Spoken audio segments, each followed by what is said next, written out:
Whoa. I'm running short of words right now, but I cannot afford this because I have to speak. Thank you so much for all the love, for all the warmth. Thank you for accepting me.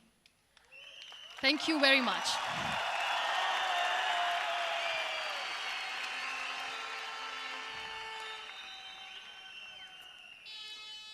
Well, I always start my talk with a disclaimer. And that disclaimer is that I've never claimed to be a motivational speaker. Yes, I do speak, but I feel more like a storyteller because wherever I go, I share a story with everyone. Well, it is a story of a woman whose perfectly imperfect life made her who and what she is today. It's the story of a woman who, in pursuit of her dreams and aspirations, made other people realize that if you think that your life is hard and you're giving up on that because you think your life is unfair, think again. Because when you think that way, you are being unfair to your own self. It's the story of a woman who made people realize that sometimes problems are not too big. We are too small because we cannot handle them.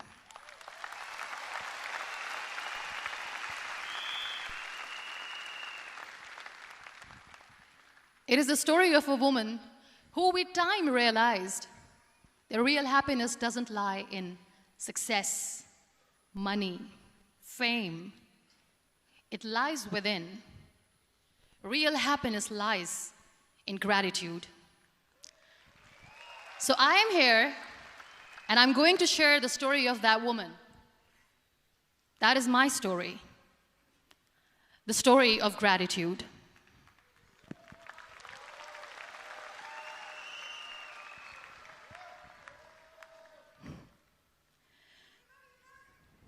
I love you too. I love you all. I believe in the power of words. Many people speak before they think. But I know the value of words. The words can make you, break you, they can heal your soul, they can damage you forever. So I always try to use the positive words in my life wherever I go. They call it adversity, I call it opportunity. They call it weakness, I call it strength. They call me disabled, I call myself differently abled. They see my disability. They see my disability, I see my ability. There are some incidents that happen in your life, and those incidents are so strong that they change your DNA.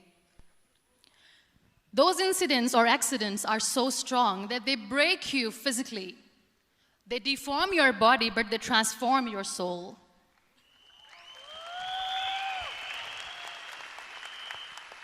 Those incidents break you, deform you, but they mold you into the best version of you. And the same thing happened to me. And I'm going to share what exactly happened to me. I was 18 years old when I got married. And this thing I'm sharing for the very first time on an international level. I was 18 years old when I got married. I belonged to a very conservative family, a Baloch family, where good daughters never say no to their parents. My father wanted me to get married. And all I said was, if that makes you happy, I'll say yes. And of course, it was never a happy marriage. Just about after 2 years of getting married, about 9 years ago, I met a car accident. Somehow my husband fell asleep and the car fell in the ditch. He managed to jump out, saved himself. I'm happy for him.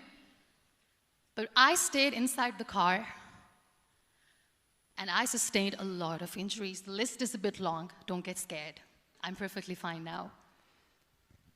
Radius ulna of my right arm were fractured. The wrist was fractured. Shoulder bone and collarbone were fractured. My whole rib cage got fractured. And because of the rib cage injury, lungs and liver were badly injured. I couldn't breathe. I lost urinary bowel control. That's why I have to wear the bag wherever I go. But that injury that changed me and my life completely as a person and my perception towards living my life was the spine injury. 3 vertebrae of my backbone were completely crushed, and I got paralyzed for the rest of my life. So this accident took place in a far-flung area in the outskirts of a very small province, Balochistan, where there was no first aid, no hospital, no ambulance. I was in the middle of nowhere in that toppled car. Many people came to rescue. They gave me CPR. They dragged me out of the car. And while they were dragging me out, I got the complete transection of my spinal cord. And now there was this debate going on. Should we keep it here? She's going to die. Where should we go? There is no ambulance. There was this 4-wheeler Jeep standing in the corner of the street. They said, put her in the back of the Jeep and take her to the hospital, which is 3 hours away from this place. And I still remember that bumpy ride. I was all broken. They threw me at the back of the Jeep and they rushed me to the hospital. That is where I realized that my half body was fractured and half was paralyzed. I finally ended up in a hospital where I stayed for 2.5 months. I underwent multiple surgeries. Doctors have put a lot of titanium in my arm. There's a lot of titanium at my back to fix my back. That's why people in Pakistan call me the Iron Lady of Pakistan.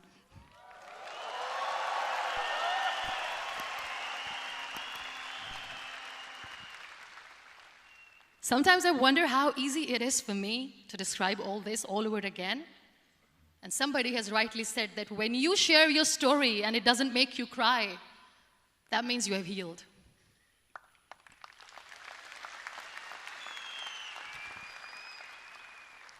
Those 2.5 months in the hospital were dreadful. I will not make up stories just to inspire you. I was at the verge of despair. One day, doctor came to me and he said, well, I heard that you wanted to be an artist, but you ended up being a housewife. I have a bad news for you. You won't be able to paint again because your wrist and your arm are so deformed, you won't be able to hold a pen again. And I stayed quiet. Next day, doctor came to me and said, your spine injury is so bad, you won't be able to walk again. I took a deep breath and I said, it's all right. The very next day, doctor came to me and said, because of your spine injury and the fixation that you have in your back, you won't be able to give birth to a child again. That day, I was devastated. I still remember, I asked my mother, why me? And that is where I started to question my existence. Why am I even alive? What's the point of living? I cannot walk, I cannot paint, fine. I cannot be a mother. And we have this thing in our heads, being women, that we are incomplete without having children. I am going to be an incomplete woman for the rest of my life. What's the point? People are scared. They think I will get divorced. What is going to happen to me? Why me? Why am I alive? We all try to chase this tunnel. We all do this because we see light in the end of the tunnel, which keeps us going. My dear friends, in my situation, there was a tunnel that I had to roll on, but there was no light. And that is where I realized that the words have the power to heal the soul. My mother said to me, this too shall pass. God has a greater plan for you. I don't know what it is, but He surely has.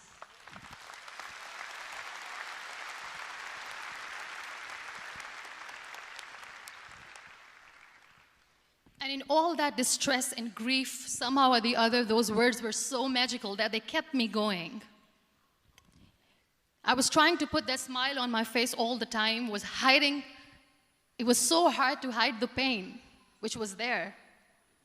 But all I knew was that if I will give up, my mother and my brothers will give up too. I cannot see them crying with me. So what kept me going was, one day I asked my brothers, I know I have a deformed hand, but I'm tired of looking at these white walls in the hospital and wearing these white scrubs. I'm getting tired of this. I want to add more colors to my life. I want to do something. Bring me some colors. Bring me some small canvas. I want to paint. So the very first painting I made was on my deathbed, where I painted for the very first time. It was not just an art piece or just my passion. It was my therapy. What an amazing therapy it was. Without uttering a single word, I could paint my heart out. I could share my story. People used to come and say, what lovely painting, so much color. Nobody could see the grief in it. Only I could. So that's how I spent 2.5 months in my hospital, crying, never complaining or whining, but painting. And then I was discharged, and I went back home. And I went back home, and I realized that I have developed a lot of pressure ulcers on my back and on my hip bone. I was unable to sit. There were a lot of infections in my body, a lot of allergies. So doctors wanted me to lie down on the bed straight for not 6 months, for not 1 year, for 2 years. I was bedridden, confined in that one room, looking outside the window, listening to the birds chirping, and thinking maybe there will be a time when we'll be going out with the family and enjoying the nature. That was the time where I realized how lucky people are, but they don't realize. That is the time where I realized that the day I'm going to sit, I'm going to share this pain with everyone to make them realize how blessed they are, and they don't even consider them lucky. There are always turning points in your life. There was a rebirth day that I celebrated. After 2 years and 2.5 months, when I was able to sit on a wheelchair, that was the day when I had the rebirth. I was a completely different person. I still remember the day I sat on the wheelchair for the first time, knowing that I'm never going to leave this, knowing that I won't be able to walk for the rest of my life. I saw myself in the mirror, and I talked to myself. And I still remember what I said. I cannot wait for a miracle to come and make me walk. I cannot sit in the corner of the room crying, cribbing, and begging for mercy because nobody has time. So I have to accept myself the way I am. The sooner, the better. So I applied the lip color for the first time.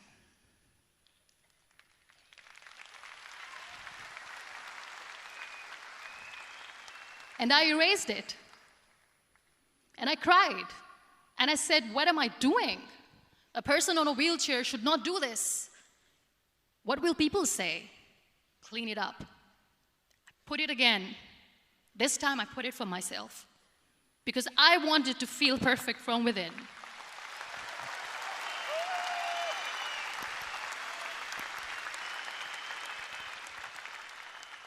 And that day I decided that I'm going to live life for myself. I am not going to be that perfect person for someone. I am just going to take this moment and I will make it perfect for myself. And you know how it all began? That day I decided that I'm going to fight my fears. We all have fears. Fear of unknown, fear of known, fear of losing people, fear of losing health, money. We want to excel in career, we want to become famous, we want to get money. We are scared all the time. So I wrote down one by one all those fears, and I decided that I'm going to overcome these fears one at a time. You know what was my biggest fear? Divorce. I couldn't stand this word. I was trying to cling on to this person who didn't want me anymore, but I said, no, I have to make it work. But the day I decided that this is nothing but my fear, I liberated myself by setting him free. And I made myself emotionally so strong that the day I got the news that he's getting married, I sent him a text that I'm so happy for you and I wish you all the best. And he knows that I pray for him today.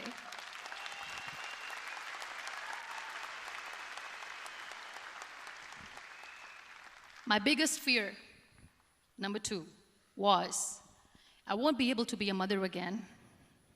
And that was quite devastating for me. But then I realized there are so many children in the world, all they want is acceptance. So there is no point of crying, just go and adopt one. And that's what I did.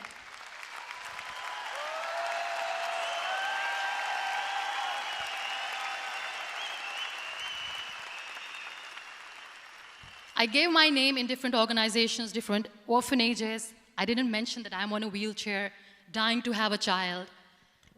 So I just told them that this is Muniba Mazari and she wants to adopt a boy or girl, whatsoever, but I want to adopt a kid. And I waited patiently. 2 years later, I got this call from a very small city in Pakistan. I got a call and they said, "Are you Muniba Mazari? There is a baby boy and would you like to adopt?" And when I say yes, I could literally feel the labor pain. I said, yes, yes, I am going to adopt him. I am coming to take him home.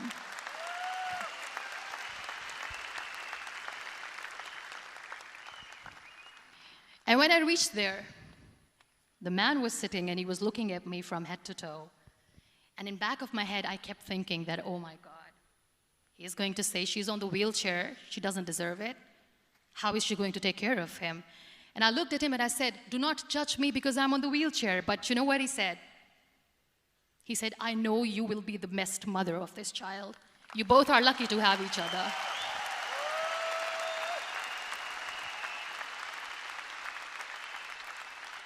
And that day, Niall was 2 days old, and today he's 6.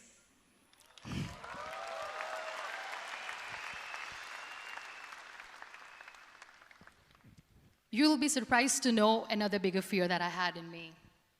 It was facing people. I used to hide myself from people. When I was on bed for 2 years, I used to keep the door closed. I used to pretend that I'm not going to meet anyone, tell them that I'm sleeping. You know why? Because I couldn't stand that sympathy that they had for me. They used to treat me like a patient.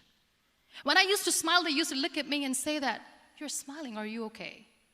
I was tired of this question being asked, "Are you sick?" Well, a lady yesterday at the airport asked me, "Are you sick?" And I said, "Well, besides the spinal cord injury, I'm fine, I guess."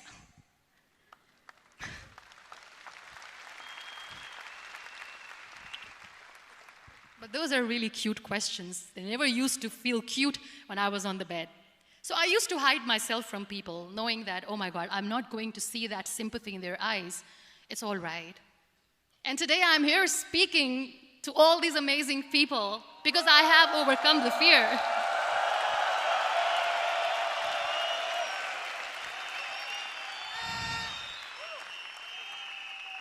You know, when you end up being on the wheelchair, what's the most painful thing?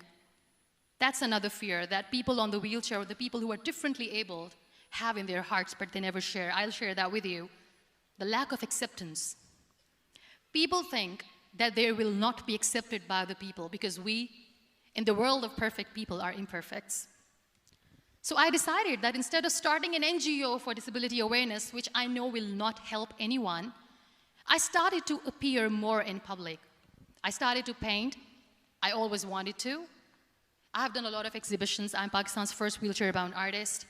I have done a lot of modeling campaigns, different campaigns for brands like Tony and Guy.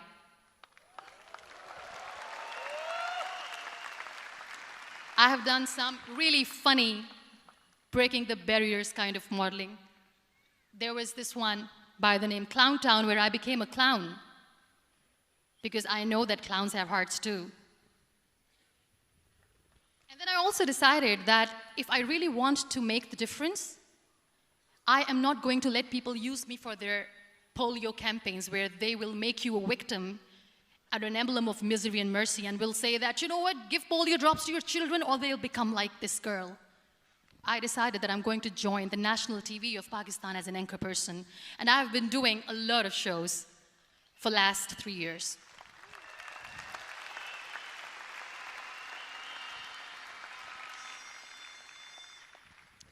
So when you accept yourself the way you are, the world recognizes you.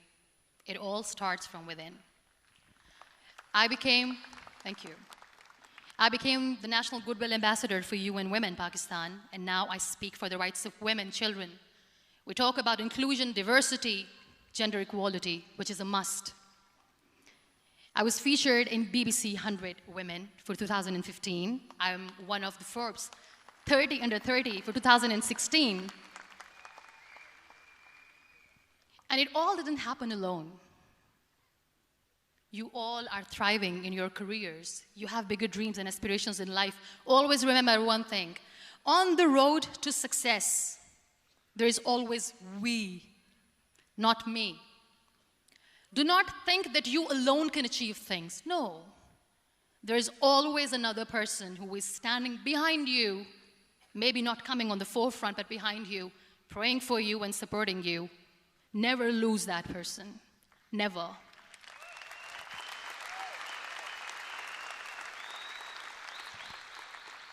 No matter how much I say that I couldn't find a hero, so I became one, I still want to recognize those 3 people in my life who literally changed my life completely, and I get inspiration from them every single day. Waleed Khan. Many people know about the terrorist attacks in Pakistan. We have lost many people. And I'm sharing this with a very heavy heart because we actually have lost a lot of people in this huge turmoil of terrorism. These people are barbarians. They do not see people. They're even worse than animals. They have killed people in mosques. They have killed people in churches, temples, even in schools.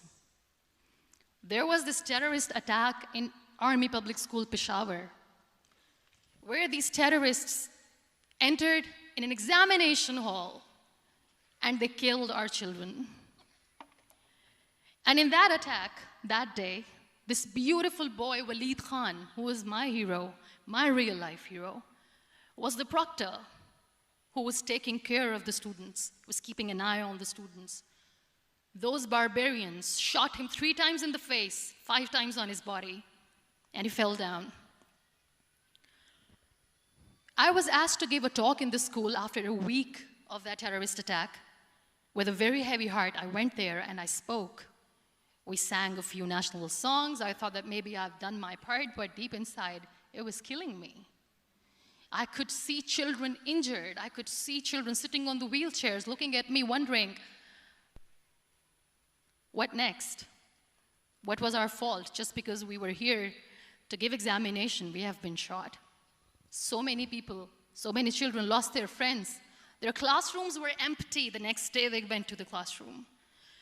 So this kid, Waleed Khan, I was asked that he is in a hospital right now, and you have to go and see him and motivate him and tell him that it's going to be okay. And when I saw Waleed Khan coming on the wheelchair for the first time in front of me, face was all deformed. His leg was fractured, his arm was fractured. He couldn't talk, he lost his teeth. He cannot sneeze, he cannot smell. He cannot eat. And I kept thinking, what should I say? That everything is going to be all right? No, nothing is all right. And while I was juggling with the words, what to say, what not to say, this beautiful child, Waleed Khan, came to me and he said, "Are you Muniba Mazari?" I said, "Yes." He said, "Baji, let's take a selfie."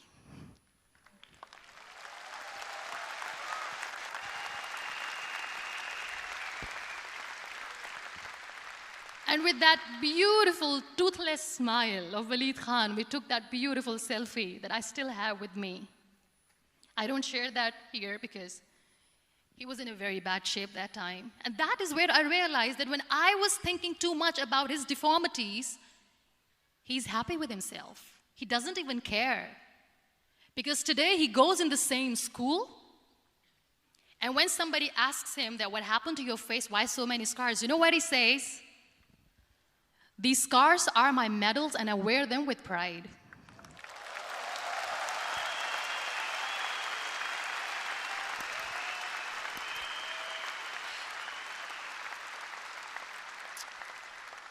And how beautifully he says the terrorists wanted me not to study. I am going to study. I will become a doctor one day. And this is my way of taking revenge from those terrorists. Another real-life hero, of course, my son. His name is Nile, N-I-L-E, River Nile. I learned so much from this kid. The first and foremost thing is patience. How to be patient when you know that your mother cannot walk, when you know that your mother is different from the other women, when you know that your mother cannot go out and play with you, how to stay calm. He loves football. And when we got the very first football, he was 4 years old. He was super excited. I still remember he came in the room and he said, "Mom, let's play football." And he kept the ball in my feet. And he said, "Let's kick it." And that day I felt disabled. I said, "I cannot kick the ball." And I was down with the same face. He looked at me and he said, "Well, that's all right. Your legs are not working, but your hands do. Let's play catch the ball."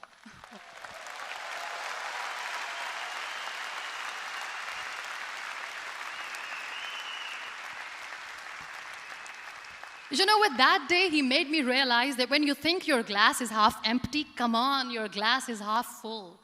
It's all in here and here. Last but not least, the woman who made me realize that heroes have no gender. The woman who believed in me even when I was completely at the verge of despair, where everybody left, she was there. And every time I looked at her, without saying anything, she used to look at me and said, "This too shall pass. God has a bigger plan. And one day you will say that, oh my God, that is why God has chosen me." She never cried in front of me. She has always said that there will be haters, there will be naysayers, there will be disbelievers, and then there will be you proving them wrong. My mother.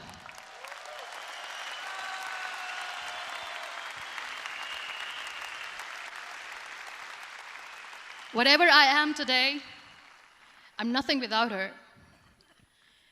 I'm nothing without her. Thank you, Mama. I wish you were here. Thank you for making me who I am today.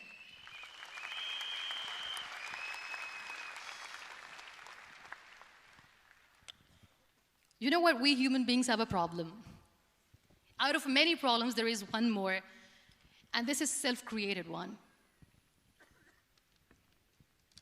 We always expect ease from life. We have this amazing fantasy about life. This is how things should work. This is my plan. It should go as per my plan. If that doesn't happen, we give up. So my dear friends, let me tell you one thing. I never wanted to be on the wheelchair. Never thought of being on the wheelchair. I was always aspiring to do bigger things, but had no idea that for that I have to pay the price to be where I am today. It's a very heavy price. This life is a test and a trial, and tests or trials are never supposed to be easy. So when you're expecting ease from life, and life gives you lemons, then you make the lemonade, and then do not blame life for that, because you were expecting ease from a trial. Trials make you a stronger, better person. Life is a trial, and with time you realize that.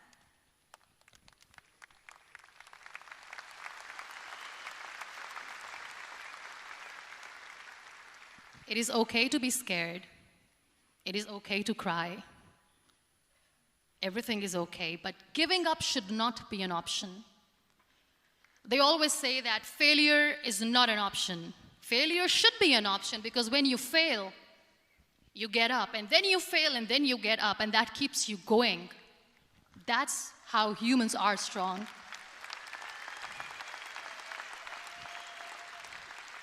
Failure is an option, should be an option, but giving up is not. Never.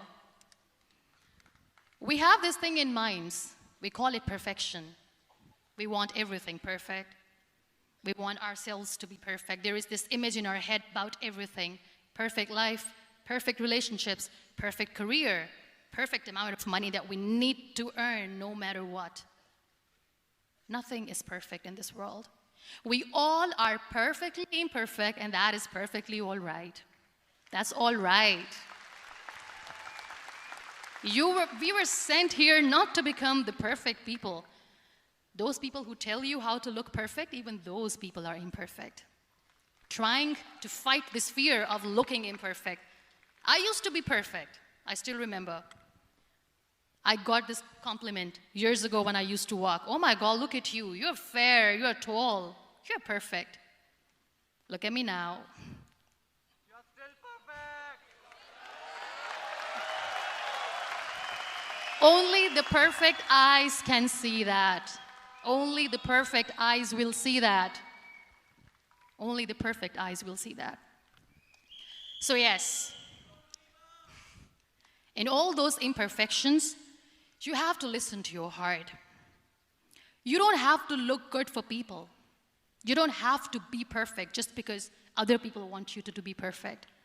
If your soul is perfect from within, that's all right. This is all what you want.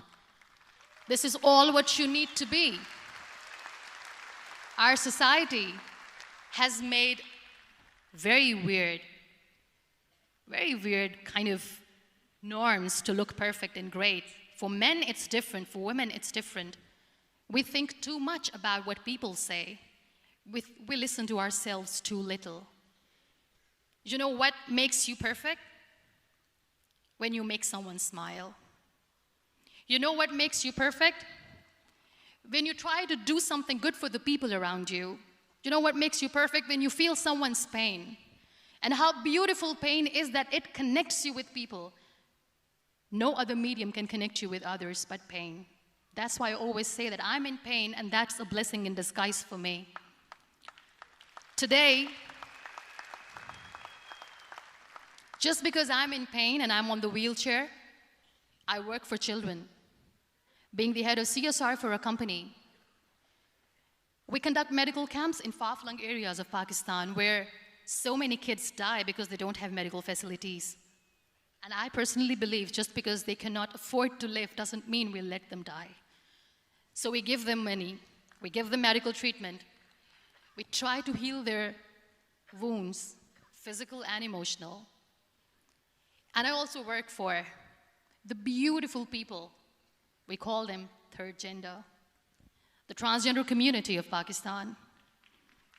You know what connects me with them? All my imperfections. When I go and I hug them, they never judge me. And this very good friend of mine, her name is Bijli. Bijli means electricity. She calls herself electricity. And I said, are you electricity? She says, no, I'm lightning. I'm as strong as lightning. Because we have very bad power outage, so she doesn't want me to call her electricity. So she says, I am very strong. I'm thunder, I'm lightning. She came to me, and the first time I hugged her, she said, you are just like me. And I said, yes, I am like you. Because to people, we are so imperfect. So how beautiful these imperfections are, that because of these imperfections, you can connect with people. Then why are we all running after being perfect? What's the point?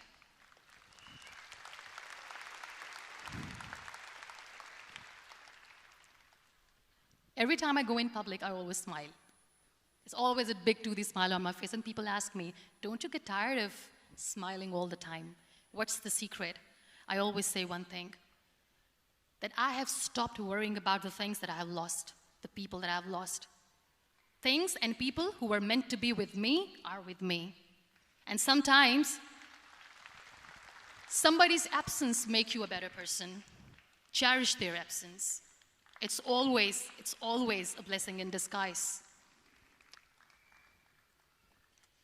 I always say that people are so lucky they don't even realize. You must be thinking, okay, you're lucky in what sense? Well, the breath that you just took was a blessing. Embrace it.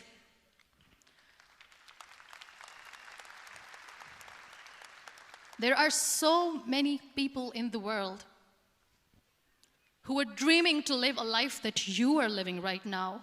You have no idea.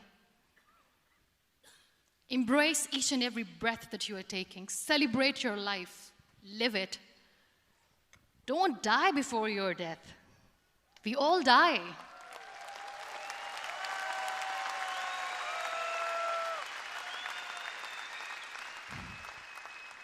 We live this one routine of a day for 75 years and we call it life.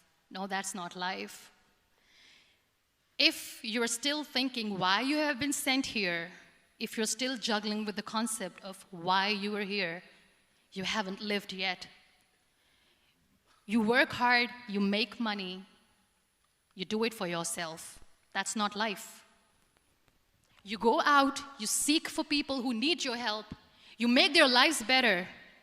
You become that sponge which can absorb all the negativity, and you become that person who can emit beautiful, positive vibes. And when you realize that you have changed someone's life, and because of you, this person didn't give up, that is the day when you live. Always.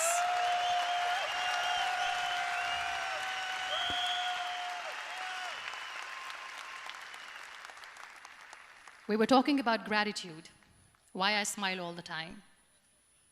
I cry all night when nobody sees me, because I'm a human and I have to keep the balance.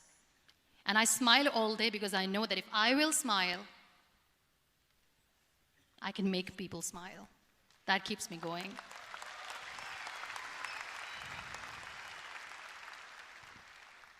Be grateful for what you have, and you will always, always end up having more. But if you'll cry and if you'll crib for the little things that you don't have or the things that you have lost, you will never ever have enough. Sometimes we are too busy thinking about the things that we don't have that we forget to cherish the blessings that we have.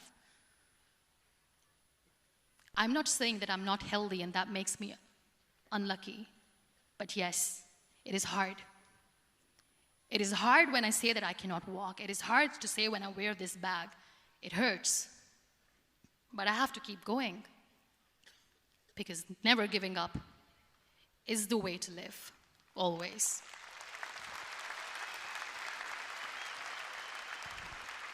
So I'll end my talk on a very short note. Live your life fully. Accept yourself the way you are. Be kind to yourself. Be kind to yourself. I'll repeat, be kind to yourself, and only then you can be kind to others. Love yourself and spread that love. Life will be hard. There will be turmoils, there will be trials, but that will only make you stronger. Never give up. The real happiness doesn't lie in money or success or fame. I have this all, I never wanted this. Real happiness lies in gratitude. So be grateful, be alive, and live every moment. Thank you so much, everyone. Thank you.